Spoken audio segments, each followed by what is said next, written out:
тими миллии футзали Тоҷикистон аз садри гурӯҳи С ба марҳилаи плей-оффи ҷоми Осиё 2024 баромад.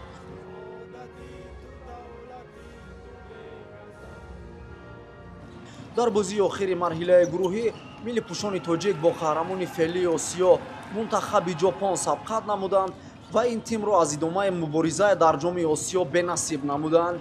бозии дастаҳо дар Бангкок арена доир гардида бо ҳисоби 1-1 хотима ёфт.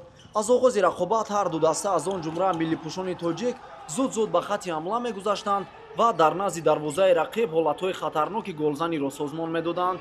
аз он ҷумла дар дақиқаи 10-уми нерӯсанҷӣ яке аз футзалбозони ҷавону умедбахши тими миллӣ Комрон Алиев бо зарбаи қавии хеш тӯбро ҷониби дарвозаи ҷопон зад. дарвозабони ҷопонӣ Коромото ин зарбаи Комронро бо мушкилӣ ҳам бошад бартараф намуд ва дастаашро аз голи муқаррар наҷот дод. дар дақиқаи 12 ҷопониё пас аз як ҳамлаи бобарор ҳисобро кушоданд. Кентаро Ишида аз партофти Сора Каназава истифода намуда бидуни мушкилӣ тӯбро ба дарвозаи Фирӯз Бегмуродов ворид намуд. дар қисми аввал агарчи барои футзалбозони тоҷик имкони задани гол вуҷуд дошт, аммо ҳисоб бетағйир монд. қисми дуюм пурра ба бартарии футзалбозони мо оғоз гардид. дар дақиқаи 23-юми вохӯрӣ Файзали Сардоров низ ду зарбаи қавиро ҷониби дарвозаи ҷопониҳо зад. пас аз ҳуҷумҳои пайдарпай билохира миллипӯшони тоҷик дар дақиқаи 25 бо анҷом додани комбинатсияи зебо натиҷаро баробар карданд. муаллифи гол Муҳаммадҷон Шарипов гардид.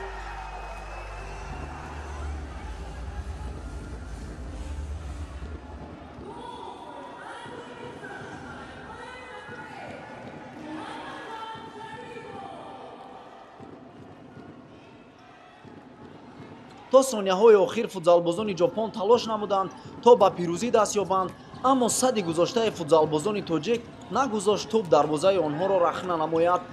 бо ҳамин ҳисоби 1-1 рақобати мунтахабҳои ҷопон ва Тоҷикистон дар доираи бозиҳои даври сеюми марҳилаи гурӯҳии ҷоми Осиё ба анҷом расид ва тими миллии футзали Тоҷикистон аз натиҷаи 3 вохӯрӣ бо ба даст овардани 5 хол аз садри гурӯҳи С ба марҳилаи плей-офф баромад.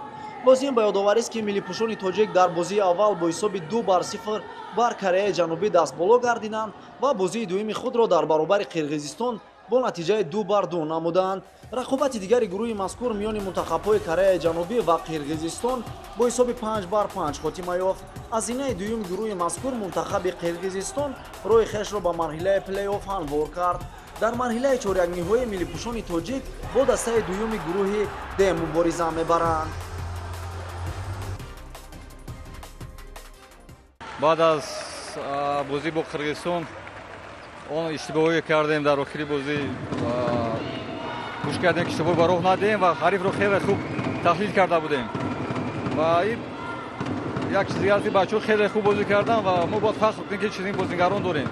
бозигарони бонанг номус ки тавонистанд номи тоҷикистонро боз бардоранд. хоб аллакай аз садри гурӯҳ ба марҳилаи плей-офф баромадед. дар бозии навбатӣ чӣ ҳадаф доред?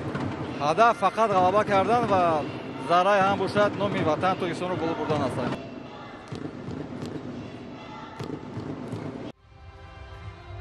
қаҳрамони 12-каратаи Осиё тими футзали Эрон сеюмин пирӯзии хешро дар марҳилаи гурӯҳи мусобиқа ба даст оварда аз садри ҷадвали гурӯҳи Д роҳи даври плей-офф шуд. юзҳои Форд дар даври охир тими Кувайтро бо 4 гол беҷавоб ноком намуданд. Али Акрам яке аз фаъолтарин бозигарон дар рақобати мазкур ҳисоби рақобатро боз кард ва баъдан дар дақиқаи 16 Солор Оғопур бо як зарбаи дақиқ вале на он қадар қавӣ дарвозаи Кувайтро ба ротибаи дуюм рахна намуд. дар сонияҳои охир кувайтиҳо бо қувваи зиёд ба ҳамла рафтанд ва зимни як иштибоҳ беҳтарин нишонзани мусобиқа Саид Аҳмад Аббоси тӯбро соҳиб шуда голи сеюмро таслими дарвозаи Кувайт сохт. нимаи дуюм ҳам бо ҳамлаҳои паяҳами эрониҳо ҷараён гирифта. дар даҳаи охир дувар баъди иштибоҳи кувайтиҳо ба суди сафедпӯшон зарбаи ҷаримавӣ тайин намуд. ин имкониятро Саид Аҳмад Аббоси ба гол табдил дода муаллифи дугл шуд ва рақобат бо ҳамин ҳисоби 4-0 ба поён расид.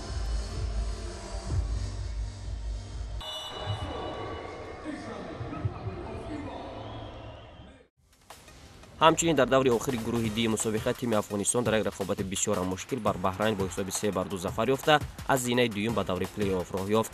барои Афғонистон дар иштироки нахустини хеш дар ҷоми Осиё роҳ ёфтан ба даври ҳасвӣ натиҷаи бисёр ногузир маҳсуб мешавад.